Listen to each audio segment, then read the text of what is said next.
Well, it's been a big week for the Aggies. This will be the third game in 7 days, and of course, Colorado State's coming off of their bye week, so they're playing great basketball, winning 8 of their last 9, and of course, their one loss in those last 9 was at our place. So they've been excellent at home in league play. They only have one loss at home, and that's to San Diego State. And San Diego State's beating everybody on their schedule. So they're playing great. They're very well-rounded. They're playing very well defensively, and then, of course, offensively, they've been playing at a very, very high level, in particular at home. So over the last 5 games at their place, they've shot 56.5% from the 3 and 57% overall from the floor. So we're going to have to really be on top of it. They always have 5 guys on the floor that can score. And of course, Carvaccio is a heck of a player, and he's been there, done that kind of guy, and can score in a lot of different ways, and obviously an elite rebounder. And then Thistlewood has been playing at a very, very high level. Hurt us, especially early in that second half at our place. I think he scored 9 straight for them. And then they have great guard play. Isaiah and freshmen, 2 freshmen have really played well, and Isaiah Stevens and David Roddy. So they put a lot of pressure on you. They're a very good passing team, one of the best passing teams we've seen all year. So it'll be a hostile environment. I know it's their Colorado night, I think. And so I know there'll be a great crowd, and it'll be a ruckus environment, and we'll have to be ready to play. All right, guys, thank you. Anything else? Okay. Every game really since you started with 3 losses has been kind of a must-win for what you want to do. You're in a situation here now where you've got to prove yourselves a little bit on the road in a game against a good team. Yeah, I mean, we I think have 2 true road wins. Have been very good at neutral court games. Beating Florida, LSU, North Texas having a great year, and so had a tight one against St. Mary's and a couple tough losses, and that's part of it. You look around the league, and that's how it's been. I mean, just besides San Diego State, it's just been incredibly difficult to win on the road, and that's. There's a lot of things that come into play with that, but the number one thing is you got to eliminate losing, and you got to be very, very sound and disciplined and on point. You got to be good defensively. You got to find a way to score baskets and not go in scoring droughts. And I think for the most part we have been good defensively, but we've had some scoring droughts this year for various reasons. So I feel like the last 2 times we've been on the road, we have played. Well, actually, quite frankly, the last 3 times, even though we've been 1 and 2, we played really well at San Diego State for most of the game. Had some scoring droughts, and they went on their big run and in a crazy environment and played excellent for the first 36 and a half minutes on the game before that. So I think we're trending upward, but certainly Colorado State has clearly played their best at home, and they're a very good team. They are an experienced team, but they do have a lot of freshmen, and generally speaking, younger guys do play better at home. Well, so hopefully we can find a way to get in there and play well. And when you play well, you always give yourselves a chance to win. It doesn't mean you're going to win, but you give yourself a chance to win. And then you give yourself a chance to win, then you got to find a way to finish that game. Mm-hmm. And so that's the goal, obviously, tomorrow night. And these guys who've been there before have to have a feeling like, hey, we can score, we can do some things, because last year's game was a heck of a game over there. It's kind of ironic because it's very similar to last year. Last year we had the emotional win, San Diego State. That was a Tuesday night. Then we had Nevada on a Saturday, and then we had Colorado State on a Tuesday. So it was the same type of deal where you're having all those games in a short turnaround. And the Saturday night game was a pretty emotional game. Wednesday's game against UNLV was incredibly physical and rugged, and I thought the Boise game was just, there was a lot going on that night with the sellout and celebrating the Spectrum and Wayne Estes and all of that. I thought there was a lot of emotion in the gym. So it's a quick turnaround, and so you got to make sure the guys' minds are right. We got to make sure they're physically good in terms of the recovery, because we know they're going to be fresh as can be. We know they're going to will have added a few different things to their playbook without a question. They always do when they have a bye. And so we're going to have to be on point with that stuff. But we do have a veteran group. We have a group that's been there last year. What was the final? 100 to 96, I think it was. And so, they couldn't stop us. We couldn't stop them. But they're much better defensively, certainly, than last year. and quite frankly on the offensive end too. I mean, you don't get to where they're at right now without being a much better team. So it's going to be a heck of a test for the Aggies. Coach, when they started an additional guard in Chris Martin, they struggled a lot, and then Thistlewood came on and they went on this nice little winning streak. What are you seeing out of Thistlewood that makes such a big difference for the team? Well, when they took Martin out of the starting lineup and put in Roddy's numbers really went up, and then I think it probably opened some things up for Thistlewood too, because Carvaggio is so good and just commands the ultimate respect. If you're going to play him one-on-one, he's pretty good in that scenario. If you're bringing doubles, Carvaggio's a very good passer, and Roddy's a good passer. So you got to really pick your poison with them now. And then Roddy is a very good passer. He knows how to play on the perimeter, but yet he's a bowling ball, at 6'5", 250.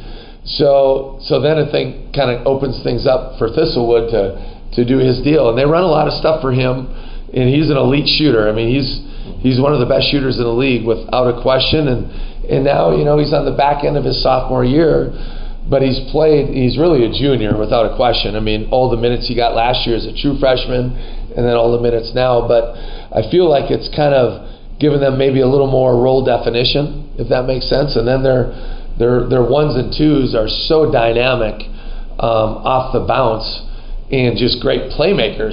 So they can make one-on-one plays, and they're jets, right? I mean, so whether it's in the half court or their transition, if they're not the best team in transition, they're one of the top, I would say, two in the league of pushing the ball and making plays. So they put a lot of pressure on you from all 5 spots on the floor at any given time. Sam said something earlier this year about how teams normally play him. They like to double him off screens and try to do that. Colorado State's getting 38 to him and then 28.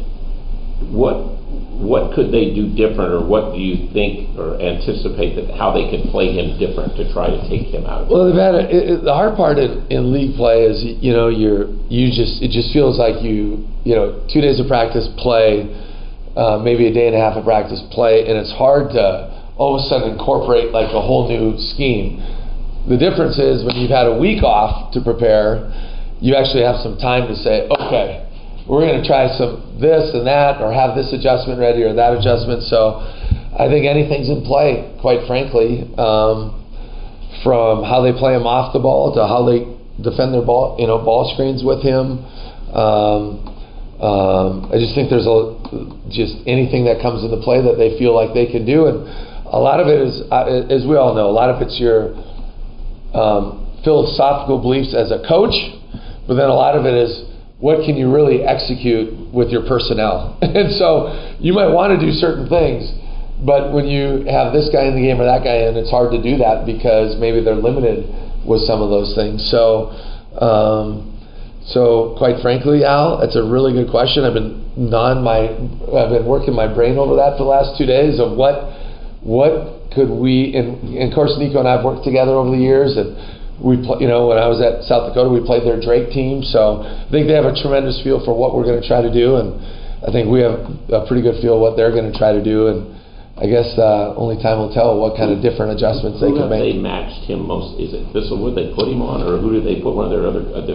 Like last game, they had Stevens on them, they had Kendall Moore on them, they had Edwards on them, they had Martin on them. So they threw a lot of different guys, and then they typically switch 1 through 4 on ball screens. So when we have our 4-man go set ball screens, it could be Thistlewood on them, or Roddy on them, or Tanjay on them.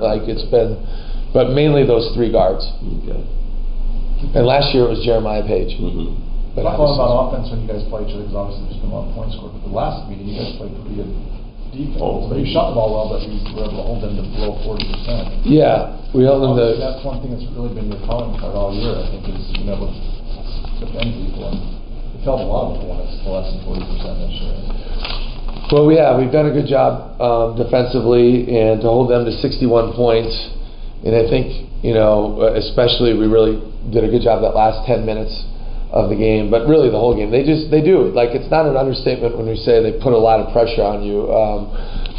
Their guys have really improved. Kendall Moore is shooting it at a high level. That was maybe a little bit more suspect last year, but he's certainly in in a great rhythm. So you just got to be on point with your game. They run a ton of plays.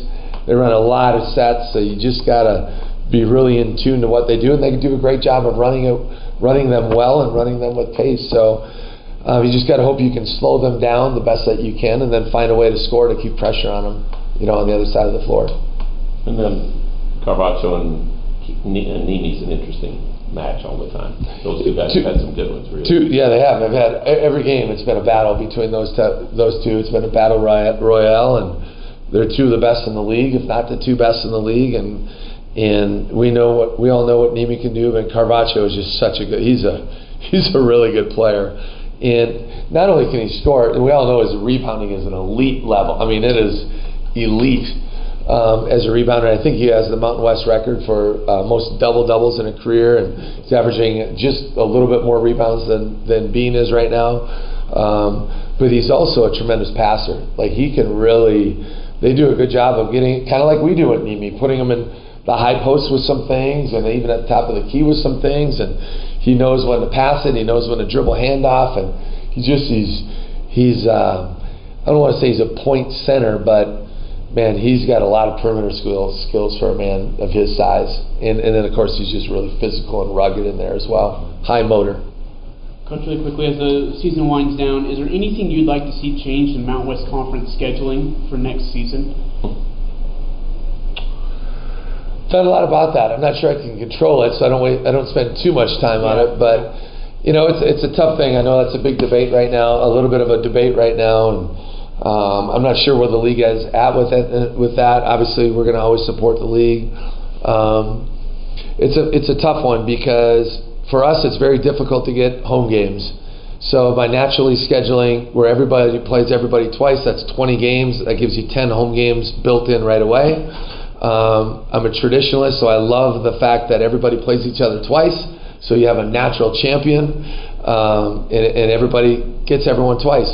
On the flip side, I don't know if I love having 2 conference games in early December, which is what would happen, and obviously we had to happen this year, which, because of the conference tournament moving up in a week.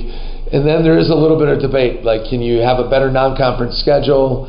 Having the flexibility to schedule 2 other teams, I don't know.